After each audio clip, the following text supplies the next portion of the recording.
28 जानेवारीला अनधिकृतपणे प्रमाणपत्रांचं वाटप झालं. अजित पवारांच्या निधनानंतर प्रमाणपत्रांचं वाटप झालं. युवक काँग्रेस सरचिटणीस अक्षय जैन यांनी हा आरोप केलाय. युवक काँग्रेस सरचिटणीस अक्षय जैन यांचा हा आरोप आहे. राज्याचे दिवंगत उपमुख्यमंत्री अजित पवार यांचा 28 जानेवारीला निधन झालं.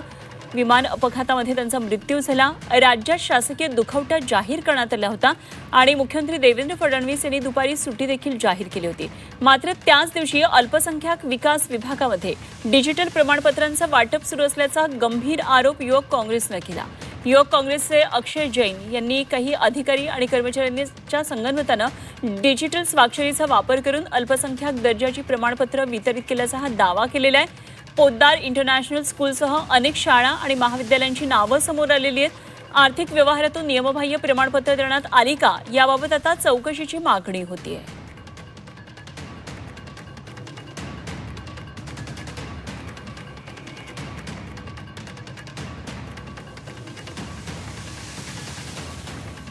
अल्पसंख्याक दर्जा प्रमाणपत्र असतो दादा, तर त्या प्रमाणपत्रामुळे अल्पसंख्याक संस्थांना बराच फायदा होत असतो. त्याच्यावर स्थगिती होती माणिकराव कोकाटेंनी दिलेली. त्यानंतर अजितदादांनी ती कंटिन्यू केलेली. नोव्हेंबर, डिसेंबर, जानेवारीमध्ये एकही प्रमाणपत्र देण्यात आलेलं नव्हतं 27 जानेवारीपर्यंत. 28 तारखेला दादांचं दुःखद निधन झाल्यानंतर काही तासात आपले शासनात आपल्या काही असे महाभाग अधिकारी आहेत मंत्रालयात, ते मुख्यमंत्र्यांनी शासकीय दुखवटा जाहीर केल्यानंतर, सुट्टी जाहीर केल्यानंतर त्याच्यावर ते काम करतात आणि 75 शाळांना त्यांनी प्रमाणपत्राचं वाटप करण्यात आलेलं. यांना एवढी घाई कशाला होती? त्यांना थांबता आलं नाही.